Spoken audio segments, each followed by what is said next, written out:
व्यापक पैमाने पे बेरोजगारी है। सरकार रोजगार नहीं दे सकती, कम से कम बेरोजगार तो ना करे। अगर बेरोजगार भी कर रही है तो उनका कुछ ना कुछ पुनर्वास का प्रावधान करें।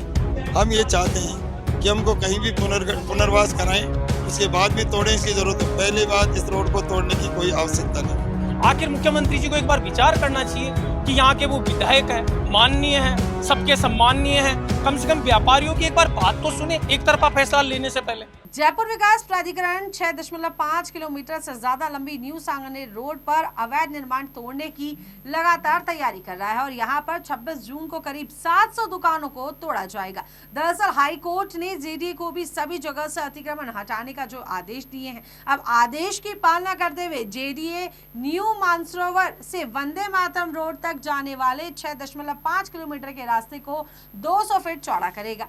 इस दायरे में आने वाली करीब 700 दुकानों व अन्य लोगों को नोटिस जारी करते हुए अतिक्रमण हटाने के लिए कहा गया है। नोटिस मिलने के बाद से ही सभी व्यापारियों में जो है जमकर रोष देखने को मिल रहा है। लोगों का कहना है कि हम अपना परिवार कैसे पालेंगे। लोग लगातार मीटिंग कर जेडीए की कार्रवाई को लेकर विरोध जता रहे हैं। हालांकि इन लोगों ने विधायक कालीचरण सर्राफ के साथ मिलकर मुख्यमंत्री भजनलाल शर्मा से भी मामले में दखल की मांग की है। बताया जा रहा है कि यहाँ पर वर्षों से उनके निर्माण है जिन्हें नहीं हटाया जाए, इसको लेकर व्यापारी भी लगातार जो है विरोध जता रहे हैं। रोजाना सुबह 11 बजे से, जी हाँ, सुबह 11 बजे से 2 बजे तक बाजार भी बंद रखे जा रहे हैं और विरोध जता रहे लोगों का कहना है कि जो सड़क की चौड़ीकरण की बात की जा रही है वो 100 फीट कर दी जाए। इससे लोगों की दुकानों और घर जो है बच जाएंगे, वो तोड़ने से बच जाएंगे। उनका यह भी कहना है कि पूर्व में इस रोड को 200 फीट रिंग रोड मानते हुए मास्टर प्लान बनाया गया था। अब बता दें कि 6.5 किलोमीटर से सांगानेर पुलिया से मानसरोवर मेट्रो स्टेशन तक जेडीए की ओर से कार्रवाई की जाएगी और इसी को लेकर जेडीए की तरफ से कुल 691 नोटिस जारी किए जा चुके हैं। और मिली जानकारी के मुताबिक 2021 में कोर्ट के आदेश के बाद जेडीए ने प्रभावितों को पहले नोटिस जारी किया था और ऐसे में 19 जून को अलग अलग जगहों पर नोटिस चस्पा किए गए थे। तो फिलहाल देखने वाली ये बात होगी कि फिलहाल जेडीए जो बड़ी कार्रवाई को अंजाम देने वाला है और जो लोग अपनी दुकानों को बंद कर लगातार इसका विरोध जता रहे हैं, इसका क्या परिणाम होगा। क्या सरकार इन दुकानदारों की बात सुनेगी या फिर ये अपने परिवार को पालने पर हो जाएंगे मजबूर। हम यही कहना चाहेंगे सरकार से कि व्यापारियों की बात सुने, एक पक्ष को एक तरफा फैसला नहीं करना चाहिए। यहाँ पे 750 दुकानें हैं जो लगभग 40 से 45 साल पुराने बसे हुए लोगों की दुकानें हैं। रजिस्टर्ड सोसाइटियों से खरीदी हुई दुकानें हैं। पीडब्ल्यूडी के टाइम 80 फीट रोड थी, उस ज़माने की दुकानें बनी हुई है। उसके हम सबूत देने के लिए तैयार हैं। हमारे पास बिजली कनेक्शन है, सन 80 के भी है, 85 के भी है, 90 के भी है, वो हम सबूत दे सकते हैं। आपका जो सरकार का जो सेक्टर प्लान, मास्टर प्लान तैयार हुआ है दुकानें बनने के बाद हुआ है, इसमें व्यापारियों की क्या गलती है साहब। व्यापारियों ने तो 80 फीट रोड के हिसाब से बनाई हुई रोडें हैं। आज अगर आप मौके स्थिति देखोगे तो कई जगह 150 फीट रोड है, कई जगह 160 फीट रोड है। हम सरकार से ये कहना चाहते हैं कि पहले इस रोड का पुनर्निर्धारण करने का विचार करें। अगर मौके के ऊपर आपको ट्रैफिक दबाव लगता है ज़्यादा है तो उस पर विचार करें, और उनको लगता है कि साहब नहीं, रोड को 200 फीट ही करना पड़ेगा, तो व्यापारियों का एक प्रतिनिधि मंडल अधिकारियों के पास बुलाएं, उनसे राय मशवरा करें और उनके पुनर्वास का कोई विचार किया जाए। ज़्यादा से ज़्यादा व्यापारी बेरोजगार ना हो सके। आज की तारीख में बेरोजगार की स्थिति बहुत बड़ी है, व्यापक पैमाने पे बेरोजगारी है। सरकार रोजगार नहीं दे सकती, कम से कम बेरोजगार तो ना करें। अगर बेरोजगार भी कर रही है तो उनका कुछ ना कुछ पुनर्वास का प्रावधान करें। आज बीआरटीएस इतनी बड़ी कॉरिडोर बना रखी है इन्होंने जो बिल्कुल किसी काम की नहीं है। इस पे आए दिन एक्सीडेंट हो रहे हैं। तो सरकार को बीआरटीएस पे सोचते हुए इस रोड को 160 फीट के आसपास यदि करने की कोशिश करें तो मेरे हिसाब से इसमें लगभग सभी व्यापारियों की दुकानें बसती है। उसके हिसाब से अपन देखें तो टोंक रोड 160 फीट है। टोंक रोड का 47% ट्रैफिक दबाव है इसके ऊपर।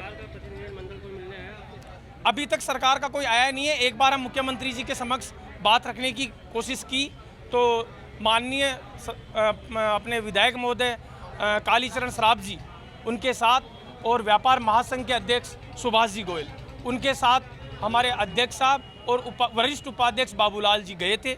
उनके समक्ष हमारी बात रखी थी तो मुख्यमंत्री जी ने कहा था कि व्यापारियों की 11 लोगों की टीम अधिकारियों से मुलाकात करके इस पर विचार किया जाएगा, लेकिन अभी तक कोई उस पर कार्रवाई नहीं हुई है। और अभी हमारा लगभग 2 से 3 प्रतिनिधियों को बुलाया गया है। शायद वो हो सकता है कि मुख्यमंत्री जी से मुलाकात कर रहे हों। अभी तक पूरी डिटेल हमारे पास नहीं है, हम इंतज़ार कर रहे हैं उस डिटेल का कि हमारा प्रतिनिधि मंडल वापस आए यहाँ पे, उनकी क्या वास्तव में मुख्यमंत्री से मुलाकात हुई है तो मुख्यमंत्री जी ने क्या आश्वासन दिया है। आखिर मुख्यमंत्री जी को एक बार विचार करना चाहिए कि यहाँ के वो विधायक हैं, माननीय हैं, सबके सम्माननीय हैं, कम से कम व्यापारियों की एक बार बात तो सुने एक तरफा फैसला लेने से पहले। हम सभी व्यापारी भाइयों का एक ही कहना है, राज्य सरकार को एक ही कहना है कि हम लोग जैसे जो ये सेक्टर रोड है, ये जैसे स्टार्ट के अंदर PWD की सीविड रोड थी, 91 के अंदर इसको B2 बाईपास से यहाँ तक 200 फीट की गई और B2 बाईपास से उधर 100 फीट रखी गई।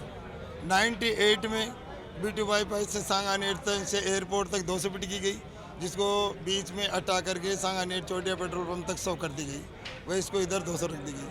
फिर इसको 2025 के मास्टर प्लान के अंदर 260 फीट की गई।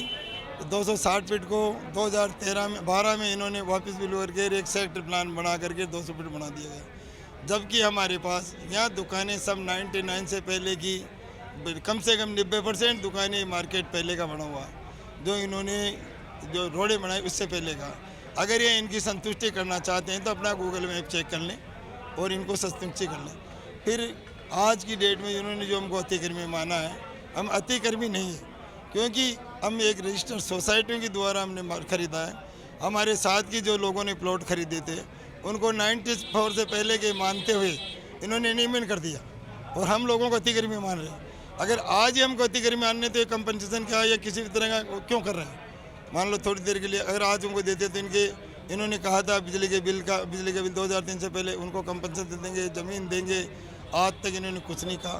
हम ये चाहते हैं कि हमको कहीं भी पुनर्वास कराएं, उसके बाद में तोड़ें इसकी ज़रूरत हो। पहली बात, इस रोड को तोड़ने की कोई आवश्यकता नहीं है। अगर आपकी मांग नहीं मानी जाएगी तो आप लोग आगे क्या करेंगे? आगे आंदोलन तेज करेंगे। आज जैसे हमने शांतिप्रिय रैली निकाली है और अभी क्या है कि हमारा एक शिष्टमंडल गया हुआ है सीएम साहब के, वहाँ से क्या वार्तालाप आती है, आगे के बाद में शिष्टमंडल बैठ करके आगे की रूपरेखा तैयार करेगा। वाकई कि इसको कोई तोड़ने की आवश्यकता नहीं। अगर BRTS हटा दें तो कोई नहीं।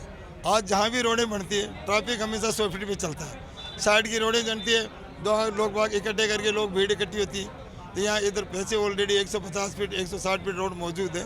ये BRTS हटा दें और कोई नहीं। आज टोंक रोड 160 फीट है, जबकि टोंक रोड का 47% लोड इनकी बुकलेट बता रही है। ये इनकी खुद की बुकलेट है, चेक कर लें।